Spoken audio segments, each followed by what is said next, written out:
একটা সময় ছিল যখন এই জমিদার বাড়ির সামনে দিয়ে যেতে হলে জুতা খুলে মাথা নিচু করে যেতে হতো। হ্যাঁ, এতটাই কঠোর ছিল এই জমিদারি প্রথা।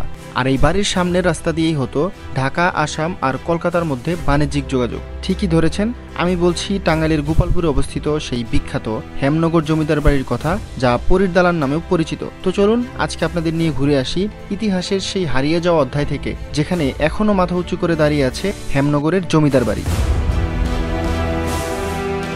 কিভাবে যাবেন?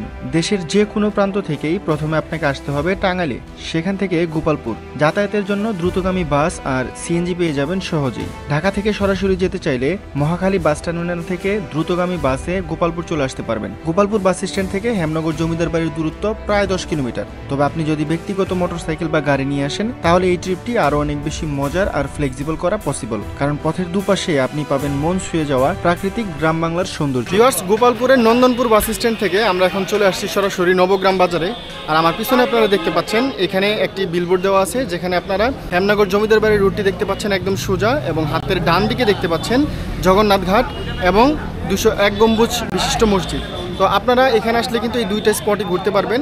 আর 201 গম্বুজ মসজিদ নিয়ে কিন্তু অলরেডি আমার চ্যানেলের একটি ভিডিও আছে, সেটা আমি আই বাটনে দিয়ে দিচ্ছি, আপনারা দেখে নিতে পারেন। তো এখন আমরা চলে যাব হচ্ছে সোজা এই রুটে হেমনগর জমিদার বাড়ির উদ্দেশ্যে। নবগ্রাম বাজার থেকে আমি এখন সরাসরি চলে আসছি হচ্ছে হেমনগর রেলওয়ে স্টেশনে। আর এইখানে হেমনগর জমিদার বাড়ি যাওয়ার আগে আমাদের আসার কারণ হচ্ছে এই রেল স্টেশনটা, এর আগে আমি আসছিলাম, রেল স্টেশনটা আমার কাছে খুবই ভালো লেগেছিল। মানে শুনশান নীরব একটি জায়গায় এই রেল স্টেশনটা।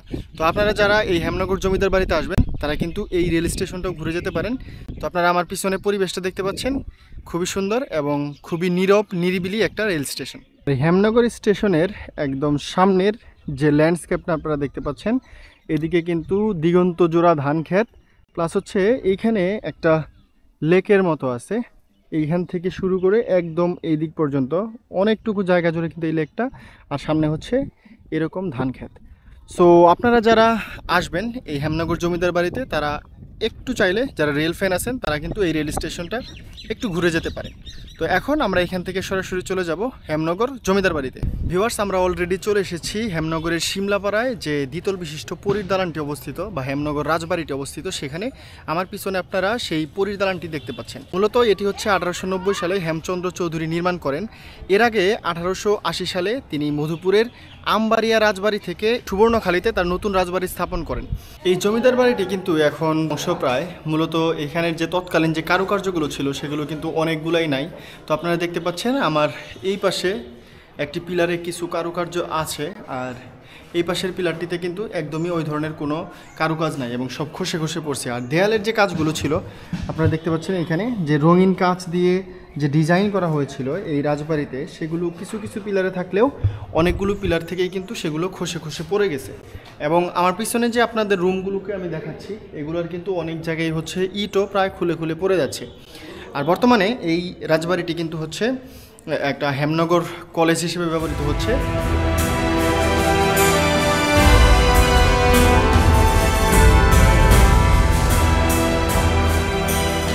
পরীর দালানের ঠিক পেছনেই মূলত এই জমিদার বাড়ির প্রধান অংশ অবস্থিত, যেখানে রয়েছে প্রায় 25টি কক্ষ, যা এক সময় জমিদার পরিবারের বসবাস ও প্রশাসনিক কাজকর্মের জন্য ব্যবহার করা হতো।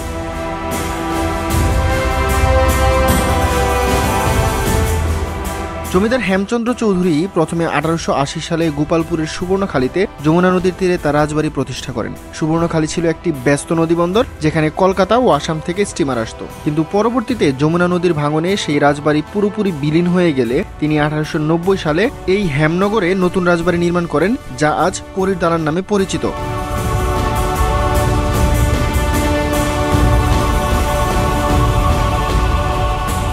লোকমুখে প্রচলিত আছে হেমচন্দ্র চৌধুরী ছিলেন একজন জনদরদী জমিদার। তিনি স্কুল, হাসপাতাল, এমনকি ধর্মীয় প্রতিষ্ঠান নির্মাণে সহায়তা করতেন। তবে তার সময়কার জমিদারি প্রথা ছিল বেশ কড়াকড়ি। লোকমুখে আরও প্রচলিত আছে যে এই জমিদার বাড়ির সামনে দিয়ে হেঁটে যাওয়ার সময় প্রজাদের মাথা নিচু করে এবং জুতা হাতে করে নিয়ে যেতে হতো, যাতে বিবেচিত হতো তারা জমিদারের প্রতি শ্রদ্ধা নিবেদন করছেন।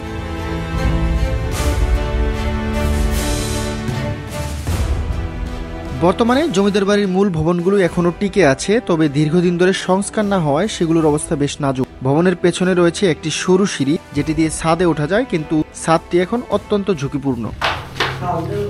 এটাই হচ্ছে এই দ্বিতল বিশিষ্ট রাজবাড়িতে ছাদে ওঠার সিঁড়ি, খুবই সংকীর্ণ। আশেপাশে আমি আরও কয়েকটি সিঁড়ি দেখলাম যেগুলো কিন্তু বন্ধ করে দেওয়া হয়েছে, শুধুমাত্র এই একটা সিঁড়ি খোলা আছে। এবং এটা দিয়েই আমি এখন এই রাজবাড়ির দোতলায় চলে আসছি। আপনারা দেখতে পাচ্ছেন এখানে একটা আধুনিক ওয়াশরুম, এটা হয়তো সম্ভবত পরে করা হয়েছিল। আর এই পাশটা হচ্ছে একটা রুম, আর এটার সামনে থেকে কিন্তু আপনারা এই হেমনগর ডিগ্রি কলেজের যে ভিউটা, সেই ভিউটা পাবেন। আর আমি এখন যে জায়গাটাতে দাঁড়িয়ে আছি, এই জায়গাটা হচ্ছে পরীর দালানের ব্যালকনি। এই জমিদার বাড়ির ছাদটা কিছুটা আলাদা, কোথাও রুমের মতো করে অর্ধেক দেয়াল ঘেরা, আবার কোথাও একেবারে খোলা উঠোনের মতো প্রশস্ত। তাদের দুই প্রান্তে রয়েছে দুটো উঁচু জায়গা, দেখলেই মনে হয় একসময় হয়তো এখানে প্রহরী দাঁড়িয়ে থাকতো কিংবা আলো জ্বালানোর ব্যবস্থা ছিল। ছাদে দাঁড়ালে একটা অন্যরকম অনুভূতি হয়, ভাবতেই অবাক লাগে হয়তো একসময় এখানে দাঁড়িয়েই আকাশ দেখতেন, সময় কাটাতেন এই অঞ্চলের জমিদার সাহেব। এই ধরনের অনুভূতি নেওয়ার জন্য হলেও বাংলাদেশের ঐতিহাসিক জমিদার বাড়িগুলো ঘুরে দেখা উচিত। আপনারা এখন এই যে জায়গাটি দেখতে পাচ্ছেন, একদম সরু কয়েকটি সিঁড়ি বেষ্টিত যে জায়গাটা আপনারা দেখতে পাচ্ছেন, এটাই কিন্তু হচ্ছে পরীর দালানের উপরে যাওয়ার একমাত্র সিঁড়ি। আর বাকি সব কয়টা জায়গা কিন্তু এখানে বন্ধ। তো আমরা এই জায়গাটুকু দিয়ে একদম উপরে চলে যাব। ভিউয়ার্স, আপনারা দেখতে পাচ্ছেন আমার পিছনে এই যে ভাস্কর্যটা দেখতে পাচ্ছেন, এই ভাস্কর্যটাই কিন্তু হচ্ছে আমি আপনাদেরকে সামনে থেকে দেখাইলাম। আর এখানেই কিন্তু এই যে এই পাশটা হচ্ছে একটা পরীর ভাস্কর্য এবং এই পাশে একটা পরীর ভাস্কর্য, যাদের নামানুসারেই কিন্তু এই জায়গাটির নাম হয়েছে পরীর দালান। আর আপনারা আশেপাশের জায়গাটা দেখতে পাচ্ছেন, একদম যে সেই আমলের ইটগুলো একদম ঝরে ঝরে পড়ে যাচ্ছে, সংস্কার এখানে নেই বললেই চলে। তো আপনারা এই জায়গায় আসতে পারবেন ওই যে সরু যে রাস্তাটা দেখাইলাম এই পাশটাতে, সেইটা দিয়ে। তৎকালীন সময়ে এই জমিদার বাড়ির প্রাঙ্গণে কিন্তু অনেকগুলো ফলজ বৃক্ষের বাগান ছিল। আমি এখন যে জায়গাটিতে হাঁটতেছি, এই জায়গাটাও কিন্তু একটা বাগান ছিল এবং এই বাগানেই তাদের অনেকগুলো কূপ ছিল যেগুলো থেকে তারা পানি সংগ্রহ করত। এবং তাছাড়াও এই জমিদার বাড়ির সামনে এবং পিছনে দুইটা বড় বড় পুকুর ছিল এবং পুকুরে সবসময় পানি থাকতো, যেগুলো তারা সবসময় ব্যবহার করত। তো ঠিক আমার সামনে আপনারা দেখতে পাচ্ছেন এই যে এটা হচ্ছে একটা কূপ। এই যে কূপটা দেখতে পাচ্ছেন, এটার চারপাশের বাউন্ডারিগুলো আছে, বাট কূপ কিন্তু সম্পূর্ণরূপে এখন ভরাট হয়ে গেছে।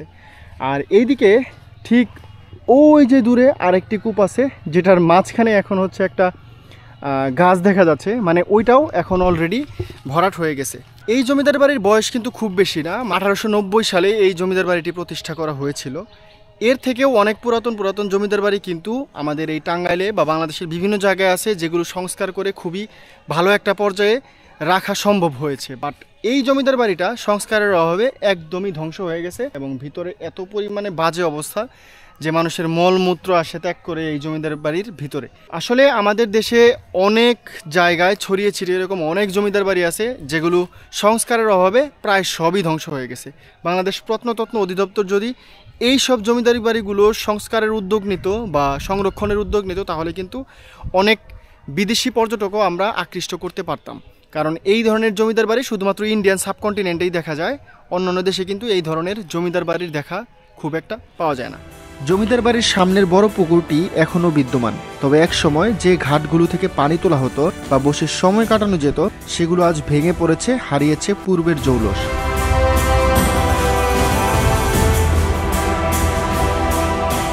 তো গোপালপুর হেমনগর রাজবাড়ির ভিডিওটি আজকে এখানে শেষ করছি।